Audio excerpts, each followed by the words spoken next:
Why are you so afraid? I see, I'm telling you to do something for my kingdom, but you're scared of something. Why are you so scared? It's not going to hurt you.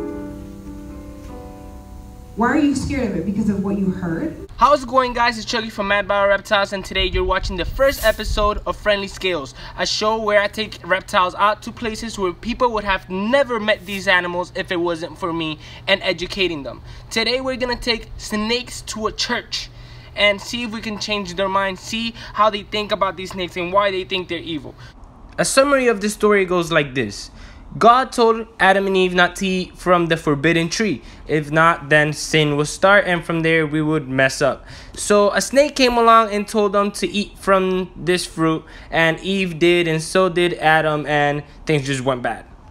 Now, when I hear that story, I always thought of Satan turning into the snake and saying that to Adam and Eve. And it's like if Satan was to turn into me, a different body, it doesn't mean I did anything bad. It was Satan himself turning into me, making me seem bad. So that's the way I saw it. I had a conversation with some of the church people about that, and they invited me to the church and see what message we can get across from all this, and what learnings can we teach people, and how we can teach that these animals are like any other animal and not as bad as they think. And in today's video, you're gonna see if we failed or if we succeeded with this message. So hope you enjoy this video.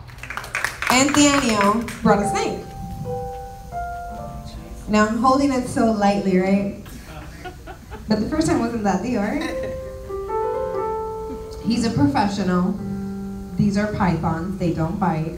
Now, I'm not a professional, I just know how to handle snakes, and I know pretty much the basics of snakes. So let's keep going. Oh, funny. But I really want you to focus on something. I don't want you just to focus on, oh my gosh, she's holding a snake, this is freaky. I need you to listen. The first time he brought it, it took me and Nicole about an hour to hold these things. I was like, oh my God, how am I gonna hold this? I don't even know what I'm gonna do. And just the thought of it, it was scary.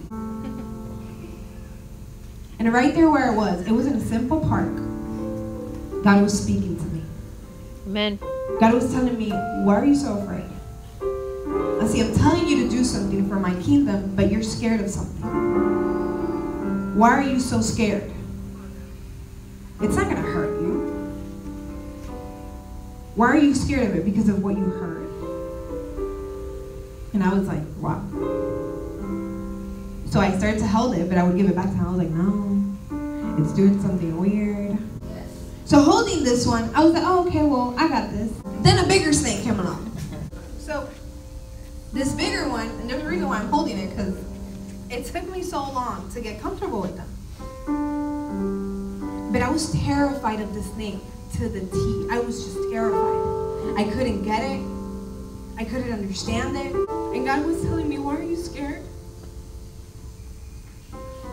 The thing you carry was deeper. The sin you wrapped around yourself was stronger. And as I was standing there in a simple park, God was just showing me through the snake. He was just showing me how my sin was worse. Because the entire time I saw the snake as this one thing.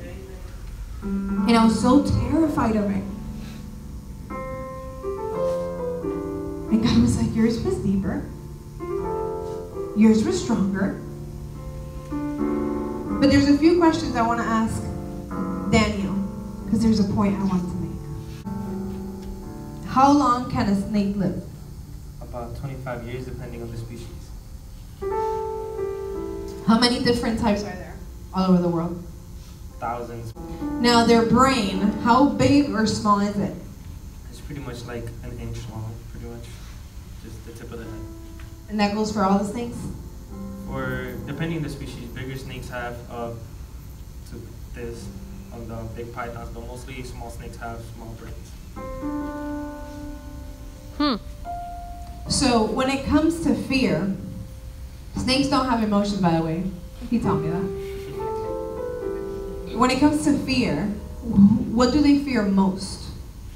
Anything that's bigger than them. So when people get attacked or they open their mouth to them, it's because they fear to die pretty much. They don't have hands or anything to defend themselves against anything else pretty much. And they pretty much fear everything. That's why you don't see them outside. They're always hiding. They're scared of everything pretty much. So, they fear us more? Yeah. I don't know if you guys are following me. So they fear us more than we fear them. Why do they feel threatened by us? We're huge next to them. We have arms, we have legs. They don't have none of that. All they have is their mouth to defend themselves. Are you guys understanding what I'm telling you? Come on. Are you understanding what I'm telling you today? Amén. The trial, the enemy, what's going on in your life. He's more scared of you than you of him. Praise God. He's standing right there. Right there. He's saying, oh crap, if she gets up. But snakes are good at intimidating, right? What was that? They're good at intimidating you? Yeah, they are. They'll hiss at you, open their mouth at you, rattle their tails, they have a rattle. They use colors to try to distract you, try to scare you away from them.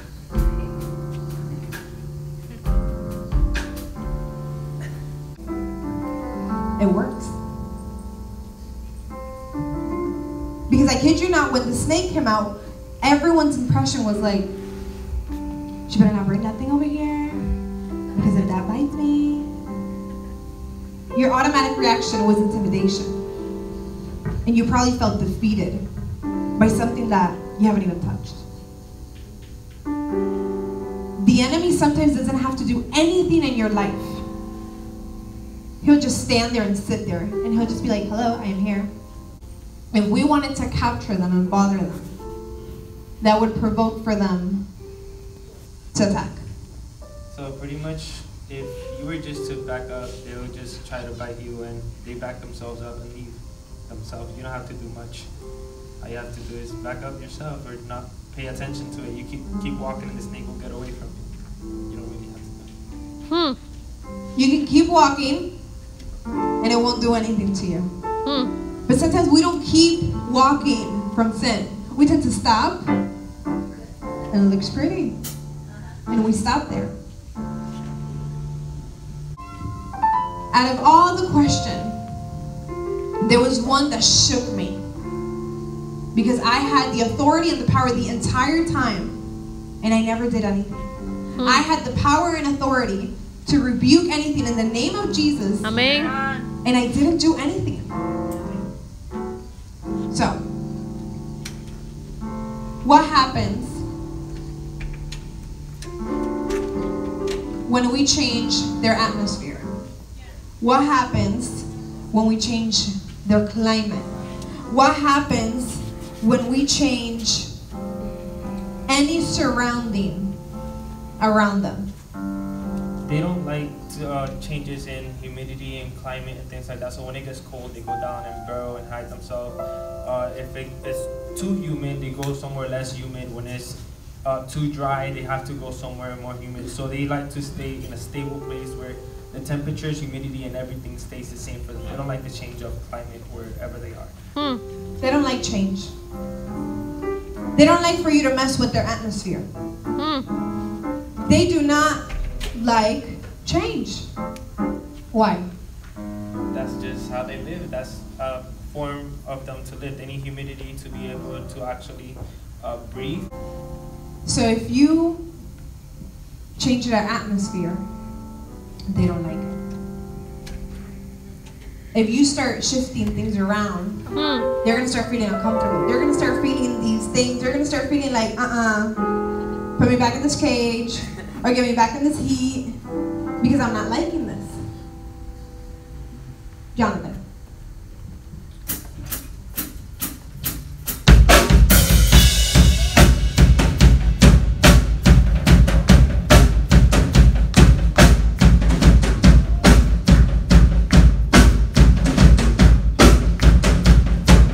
Now, I got to change the mindset of a small group of people. Change the mindset of this animal being evil when all it wants is to leave you alone. It wants to be left alone itself. It wants to live just like every other creature in the world. I helped change the mindset of this animal being the most horrific animal in the world in a small group of people. Imagine what Friendly Scales can do for even more people. I am striving to do that. I am striving to bring these animals to places where people fear them and change their perspective on these animals. Change the way they think of them, so that once they see a small corn snake or a garter snake in their backyard, it doesn't get killed and it doesn't mess up the ecosystem. So that more endangered snakes and reptiles get noticed and get help from all these people. These people have to open their eyes, not just about snakes, reptiles, but about animals in general. These animals deserve to live just like we do, and we're messing up the world. And I feel like Friendly Scales can help a lot. If you agree with me, please share this video wherever you can. Thank you guys so much.